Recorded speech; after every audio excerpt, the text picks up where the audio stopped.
My name is Helen Moore. I am 60 years old, and I live alone in a small, quiet house in Asheville, North Carolina. But this story is not about my house. It is about something I lost, and something that came back to me when I least expected it. Many years ago, my husband left me. He walked away and never came back.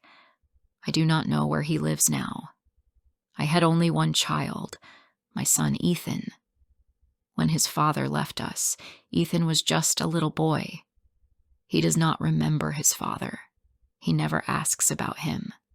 Whenever I try to speak about his father, Ethan changes the topic. Life was never easy for me. After my husband left, I had nothing. No money, no home, no proper job. I had a young son, and I had to survive. I worked very hard. In the morning, I cleaned houses for rich people. In the evening, I worked in a bakery. My hands were always tired. My body was always weak. But I never complained. I wanted my child to have a good life. I gave up my own dreams. I did not buy new clothes or good food. I worked for Ethan. I paid the rent, bought school books, paid bills, and cooked food. Life was heavy, but I carried it with love. Ethan grew up. He became a fine young man. I felt proud when I looked at him. I believed he would always stay by my side. I thought he would never forget my love. But life changed when Ethan turned 25.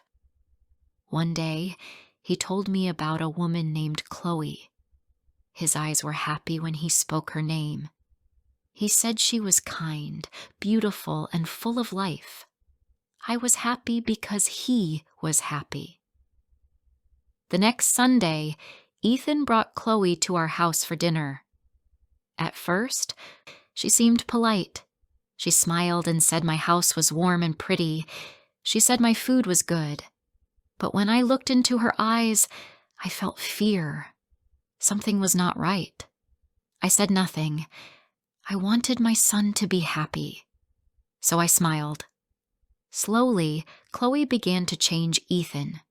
She was clever. She never insulted me directly. Instead, she said small things.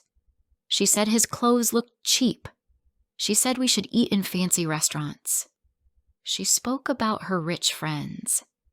Ethan began to change. He stopped meeting his old friends. He started dressing like her friends.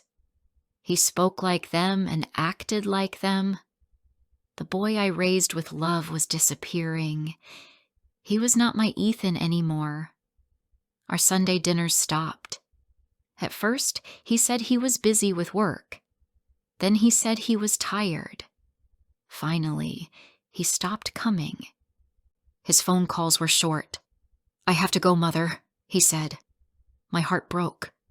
I called him. "Ethan, my son, you seem different." "I am worried," I said. When I spoke about Chloe, he became angry. "You are jealous, Mother," he shouted. "You don't want me to be happy." His words cut me deeply. I was not jealous. I only wanted to protect him. But he could not see that. He chose her, not me. Weeks passed, then months. My house felt empty, silent, cold. One evening, I could not bear it anymore. I decided to go to Ethan's apartment. My hands trembled. I pressed the elevator button. I reached the 4th floor. I stood before door number 22. My heart beat fast. I knocked. The door opened. It was not Ethan. It was Chloe. Her eyes were cold. Her voice was sharp. "Hello, Chloe," I said softly. "Is Ethan home? I need to see him." She stood tall. "Ethan is here, but he does not want to see you," she said. My heart stopped. "What do you mean?" I asked.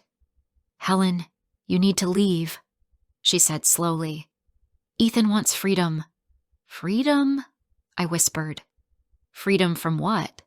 "Freedom from you," she said. "You control him too much. He wants to live his own life. Tears filled my eyes. I was not controlling. I only loved him. But my son stayed behind the door. He did not come out. He did not call my name. He let Chloe speak for him. I turned away. I walked down the hallway. My son was gone. Days turned into weeks. Weeks into months. No calls, no visits, no letters. Every morning I looked at the phone. I prayed it would ring. Every evening I looked out the window. I hoped his car would stop in front of my house, but he never came. People in the street whispered, maybe she was a bad mother. I wanted to scream, no. I loved him with all my heart, but I stayed silent. One morning, I opened the newspaper. My eyes froze. Ethan Moore's name was in the article. Chloe was unfaithful. She had been with another man, Ethan's best friend. I dropped the paper. My heart bled. I wanted to run to Ethan, to hold him, to protect him. But I remembered his anger and rejection. Fear stopped me. That evening, there was a knock on my door. Nobody ever visited me. My hand was shaking as I opened it. It was Ethan. He looked broken.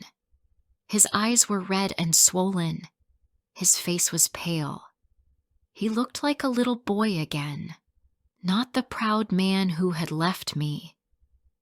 Tears ran down his cheeks. "Mother!" he cried, falling into my arms. "Mother, I'm sorry. I'm so sorry." I hugged him tightly. My heart healed in that moment.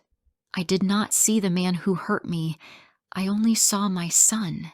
He was home. Now Ethan lives with me again in our small house. I hear his voice every day. My nights are no longer filled with tears. I sleep peacefully knowing he is safe in the next room. People ask me, how can you forgive him so quickly? How can you forget the pain? They do not understand. A mother's heart is different.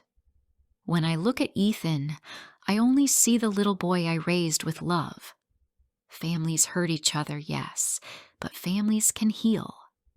Love is strong, strong enough to bring back what was lost, and I will never stop loving my son. Thank you for listening to my story. If you enjoyed it, please subscribe, like, and share it with friends who are also learning English. Your support helps me bring more stories for you. See you in the next one.